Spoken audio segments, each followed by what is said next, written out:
is the Sensitive CEO Show, igniting sensitive entrepreneurs to grow your heart-centered business.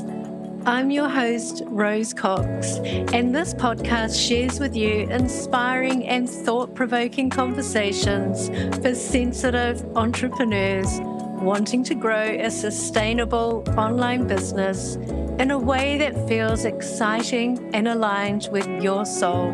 Along with my carefully curated expert guests, we share science-backed advice, proven strategies, and the systems we use to succeed in our businesses and our lives as highly sensitives, introverts, and empaths.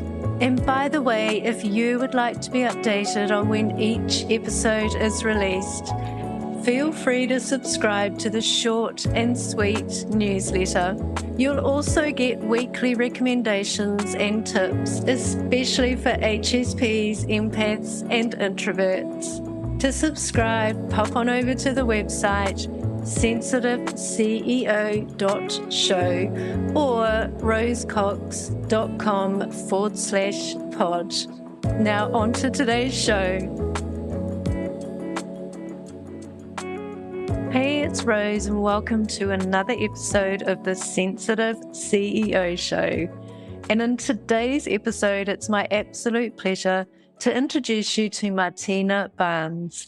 Martina is an international coach, entrepreneur, licensed psychotherapist, and master intuitive. Introverted and highly sensitive herself, Martina finds great joy in helping high-achieving introverts and highly sensitive persons understand and embrace their sensitivity so they can learn how to find their natural power and move from hiding to thriving. Welcome, Martina. It's awesome to talk to you today. Thank you, Rose. It's awesome to be with you again. Thank you for inviting me onto your show.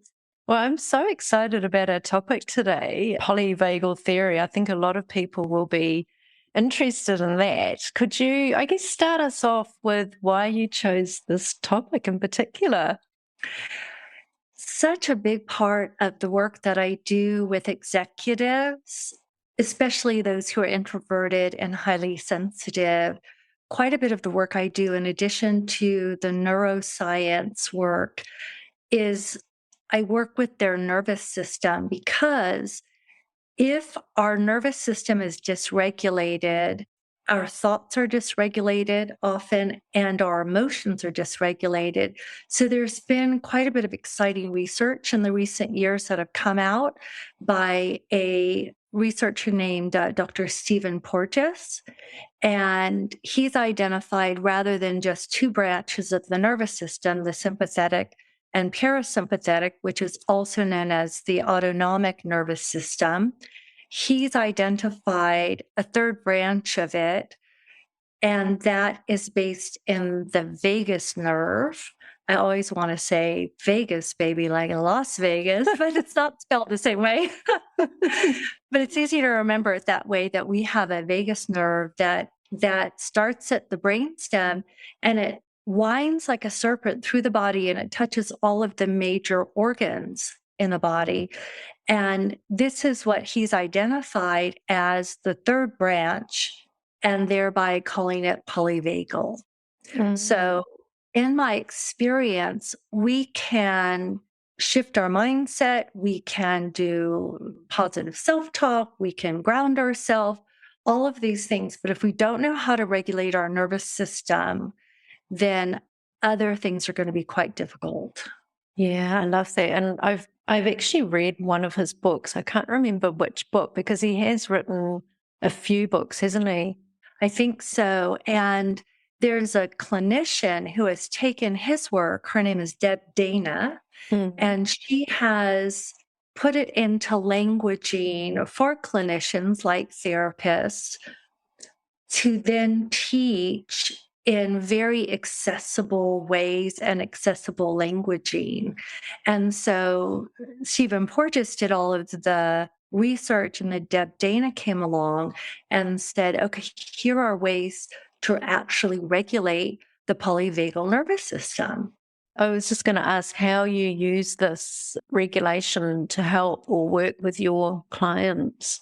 Yes. So to answer that, I might back up a little bit and say that the polyvagal nervous system, or the vagus nervous system, is something that has occurred through hundreds of millions of years of evolutional development. And so if we think about I don't know in your country, but in the States, our traffic lights, there's red on top, there's yellow, and then there's green. Is it the same there? Yes, it is. Yeah, we call it amber, Okay. the one in the middle. Amber. It's so much nicer.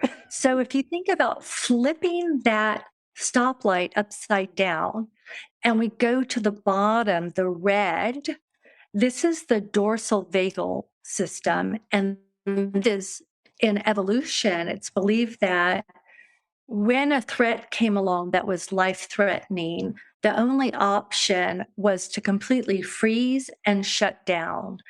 A modern version of this would be if you've ever seen a possum, we have possums in North America that play possum. And they are so convincing because my dog got a possum in its mouth and kept spitting it out because it thought it was dead. So that's the dorsal vagal. And then if we go on up to the beautiful amber color, then we move beyond life-threatening simply to danger.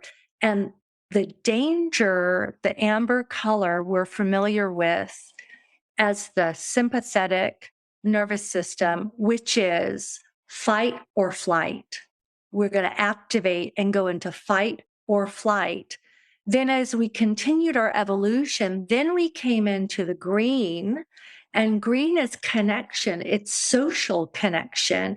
And we know that as mammals, social connection is actually a biological imperative. If we don't have mammal connection, then we die. And we were just talking before the show about the kangaroos and the little babies.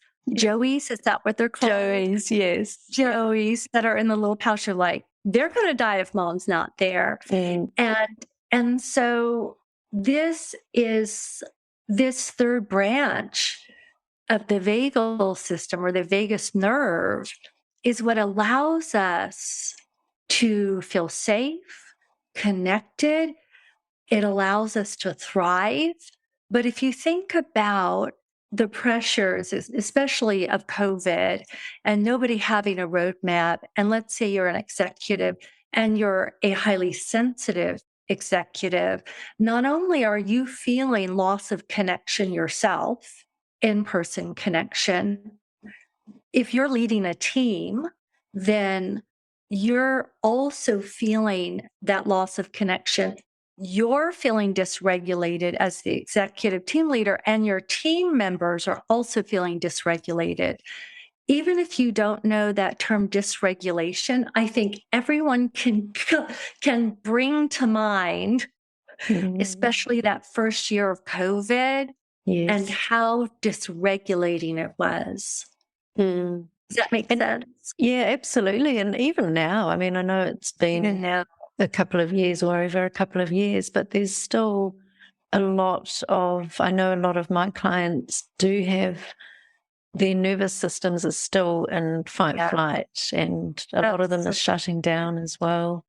That's so true. Where does the freeze fit in with the traffic? Freeze is in the red zone. In the red, yeah. So freeze, we think about that at the dorsal shutdown, but I'm going to nuance it a little bit for you. So I'm going to say that, first of all, we need to understand our nervous system. We need to be able to name what state we're in, and then we can begin to shape the different states into something that's working. So, for example, quite a few people went into a freeze state and shut down into dorsal in the beginning of COVID, right? And then a lot of folks started to then activate and get into the survival mode, which is the amber color. Now, some people didn't shut down. Some people went straight into amber mode, straight into fight flight activation. And every single state's important. So right now, as you and I are talking, we are doing what's called co-regulation. So we're both in a regulated state, and we're regulating also with one another through our connection. So we're in green zone, but we're also in some of the yellow or amber zone of activation, because if we weren't in some of that blended state of activation, we might be so relaxed, we would fall asleep, or we might lose track of our thoughts. So now, a really great example of a blended state, a positive blended state, would be, let's say that you and your husband are watching a movie together, something that's not a period drama, since he doesn't like that. and but you're enjoying a movie together, you're relaxed, you're connected in the green zone, but you're also experiencing some red dorsal in a relaxation manner, right? So you are in what's called an immobilized state through choice. You're choosing to be immobilized, maybe to sit next to each other, maybe to cuddle with each other, and you're also in green. And that's a very different state. It's also the state that if we have an infant and we're holding that infant and that infant feels safe, they can be immobilized in our arms. They can be sleeping, immobilized in our arms. So they're in quite a bit of red, but because they have that green, it's safe. And so there are so many implications of understanding what zone we're in. And I'm happy to tell you more about that, but I want to pause and see if you have any questions coming up. No, I really love the traffic light analogy, because it really helps to separate the different parts of the vagus nerve. And yes, so yeah, carry on. I would love. yes. You're a wealth of information here. Well, and I'm still learning. I keep learning and learning about this, the nuances. So it used to be that when I would take a nap, I would go too deeply into that dorsal or that red zone. And I would wake up and I would feel a sense of disorientation. I would feel isolated. I would feel a little depressed. I would feel very alone. So it tells you that I was really stuck in some of the negative qualities of that red shutdown zone. And so one way that I learned to pull myself out of that zone was to get up, put my clothes on, and go to the gym and work out. So in order to do that, I have to climb up the ladder, the nervous system ladder, into at least yellow or amber, because that's a state where I have some energy, I have some activation. Now, if I go join a class, a group of people at the gym, and we're having fun in a bicycle class or something, then I've got connection through the green zone and I have positive activation. However, let's think about someone who is chronically anxious, which highly sensitive individuals are prone to anxiety. It's not our fault.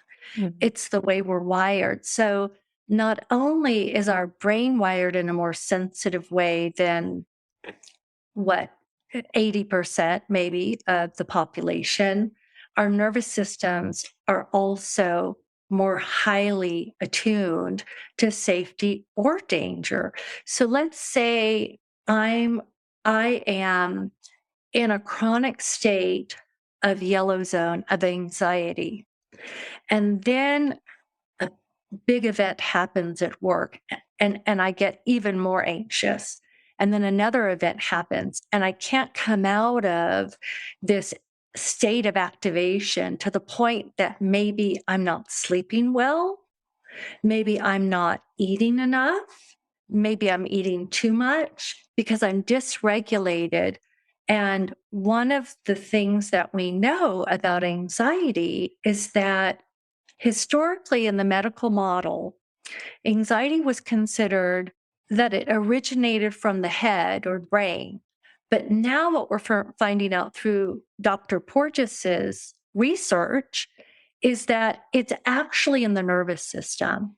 Mm. So if I can begin to help you as an executive or as anyone, any highly sensitive person, if I can help you learn to start to regulate your nervous system and come out of that chronic state of overactivation, right? Then you're going to notice that your anxiety starts to calm down over time and your sleep is going to improve and you're going to start to come into some more of the green state. Here's the trap that we get into, I think, especially those of us who are high achievers, is that we find ourselves having a situation where maybe we don't have the energy to meet a challenge for that day. Maybe it's at home, maybe it's at work, and we go into a state of override. So, override might be okay, I don't have the energy. I'm going to have 5 cups of coffee, or I'm going to suppress what I'm feeling in my body. I'm going to push my emotions down. I'm going to override the fact that I'm really, really tired. And I'm just going to push on because I'm in a constant state of battle. And that's that yellow zone, getting stuck in that yellow zone. All of the states are important. And it's not that one is preferred to the other, but we want to have a lot of flexibility between the green zones of positive connection and well-being, and also the yellow zones of activation. So we can have positive activation like you and I are having right now without being in a mode where we want to fight each other or flee from each other. Thank goodness, right? Otherwise, we probably wouldn't be having this podcast. So I know I'm throwing a lot of information out at once. I'm just trying to give you like a crash course. It's so helpful. I think it's helpful to not only executives, but as you say, other highly sensitive, all highly sensitive people, and especially home-based business people or service-based business, because I think not having that connection, especially lately when we haven't been able to connect with others face to face, and not having that connection, I guess can cause a lot of unrest within ourselves. Absolutely. And I think especially for those of us like you and I both have really home-based operations, and I spend the majority of my time in video chat. And it's not the same as being in person. And so part of the challenge is that we can, as I said earlier, start to get isolated, feel down, feel disconnected.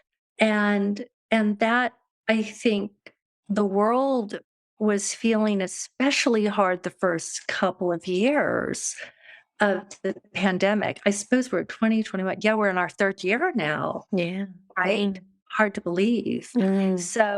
So if we as highly sensitive individuals can gain tools to regulate our own nervous system when we're working, especially say one-on-one with a client, we want to be present in as regulated of a state as possible, because if our client's going through a challenge, we want them to feel our calm and our safe connection so that they can begin to regulate with us. Yeah. But sometimes what happens is being highly sensitive, and also if you're empathetic, highly empathic, which many of us HSPs are, it is maybe our default pattern to sort of drop our energy and tune into what is not regulated, like the distress of another person. I just had an experience this morning.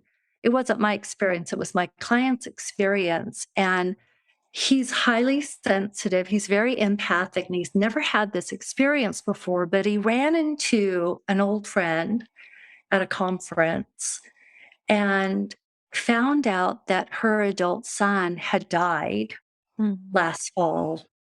And he instinctively went to reach for her hand to comfort her.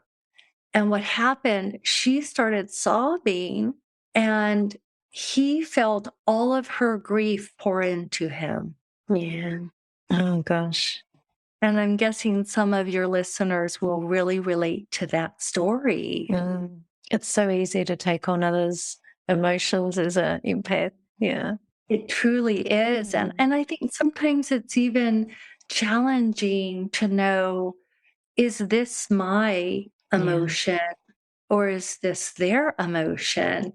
So the more we get to know our own nervous system and what our own energy feels like when it's flowing in our body in positive states, the more quickly we can recognize if we have accidentally taken on another person's emotional or nervous system experience. Yeah, definitely. What advice can you share with the audience on how to get to know our own nervous systems and whether what we're taking on is our own or someone else's? Well, I think there are so many wonderful resources out there now. One of the basic resources that I will return to over and over again is meditation. And I also recognize that not everyone is suited for meditation with their eyes closed. And so moving meditation like yoga really restores the balance of the nervous system. It's such an ancient system, probably thousands and thousands of years old. And the other thing is you can start to educate yourself. I really like Deb Dana's work, as I mentioned before. She really has so many terrific exercises in one of her books that the layperson can practice on their own. When I work with someone one-on-one, or if somebody works with you one-on-one, or you have someone in your life that is a calm presence who can mentor you or can be the sounding board, you want to move toward those people because they will teach you quite naturally about, they can be mirrors to show you, oh, this is what regulation looks like. Mm. Does that make sense? Yeah, absolutely. I was going to ask Martina do you have any sort of simple exercise from Deb Dana's book that you could recommend? I'll also put a link in the show notes because I think I'm definitely going to check out her work as well. Yes. Yes. So let's see. Let me pause for a moment and think about one of my favorite exercises. So this one actually is not from Deb Dana's work. This is from a modality called somatic experiencing. And Peter Levine did very trailblazing work on trauma recovery. Yeah. And so it's something that's very, very simple. And I can walk you through it if you like. I'd love that. I'm sure the audience would be very happy about it too. So just find a place where you can be quiet and you can be undisturbed. And if it feels safe, you can close your eyes. It's not necessary. I find it easier to close my eyes. And I want you to think about a person or a place or a memory that brings you a very strong feeling of well-being. Maybe it was when your grandmother made cookies in the house. Maybe it's on a beach at sunrise and there's no one but the bird. Maybe it's a beautiful memory that you have with an animal that you loved, say a pet that you loved.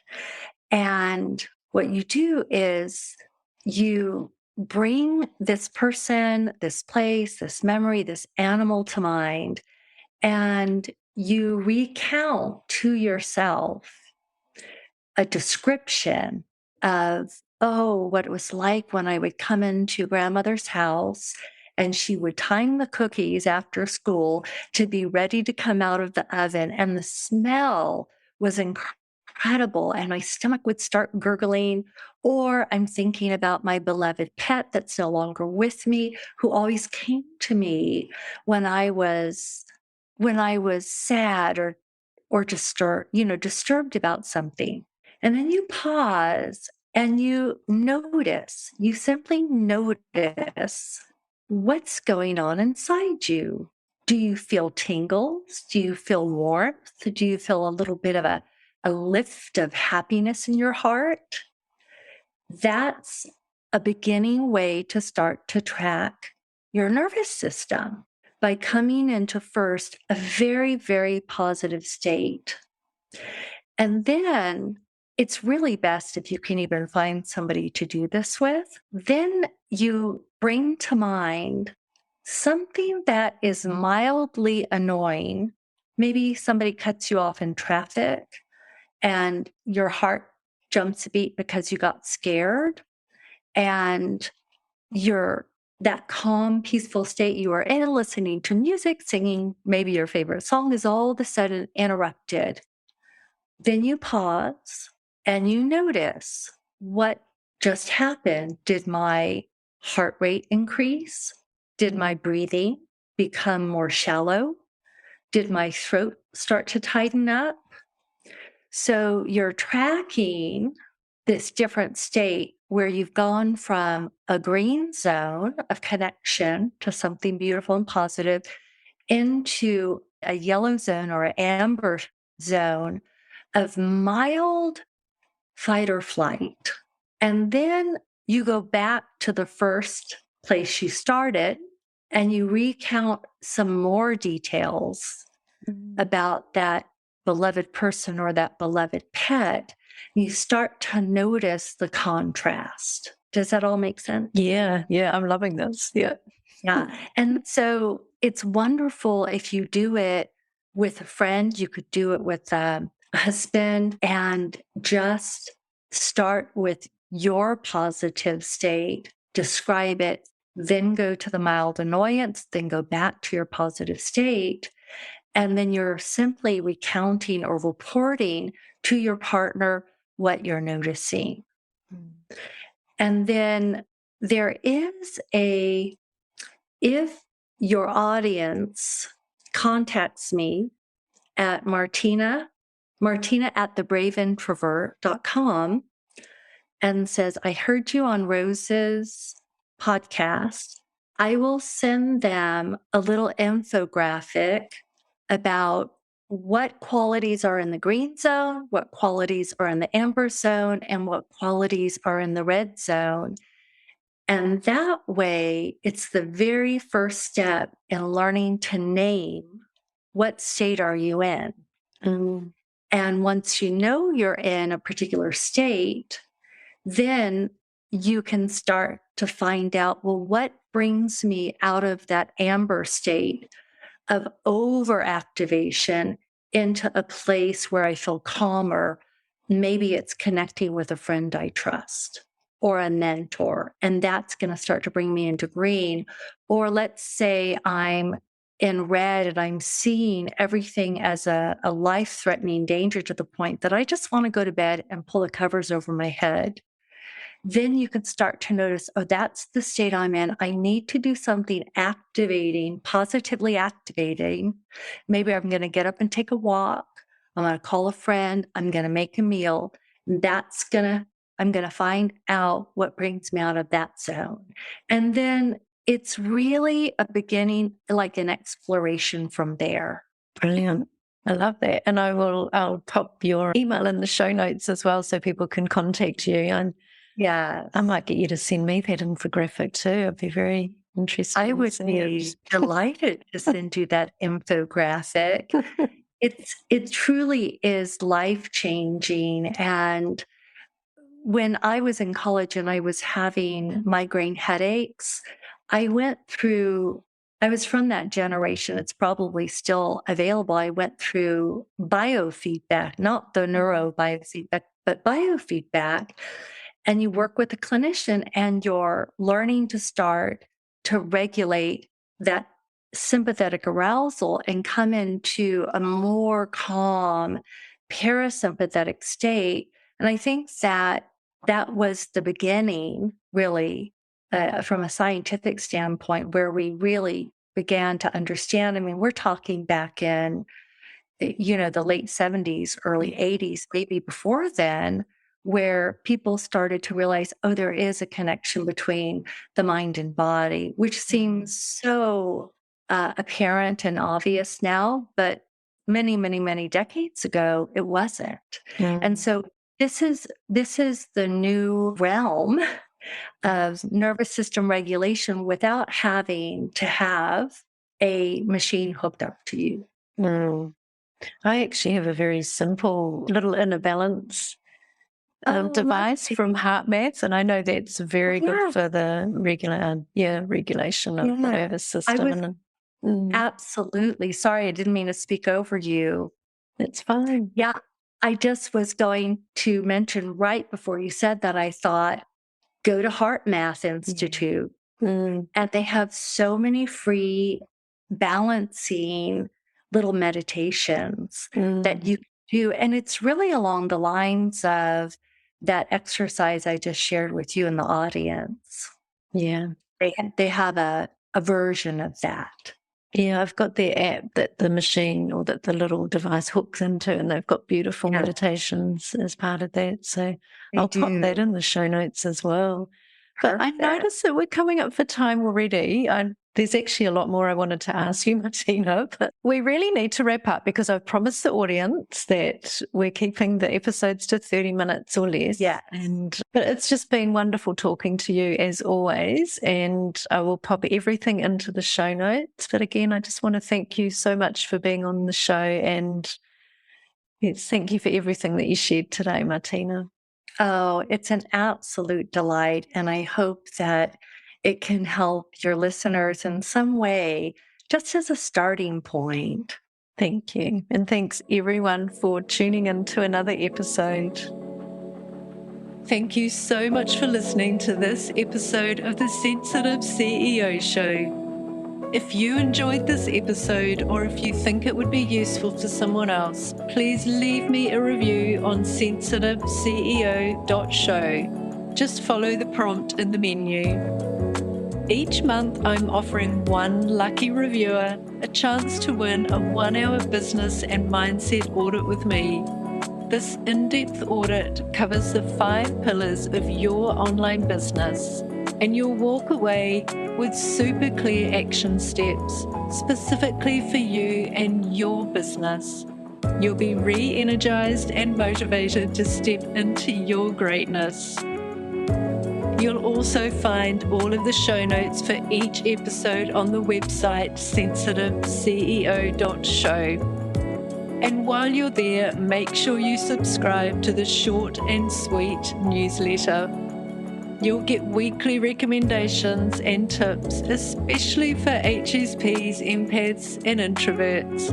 And as the name implies, the email is short and sweet. The Sensitive CEO Show, igniting your sensitive superpowers.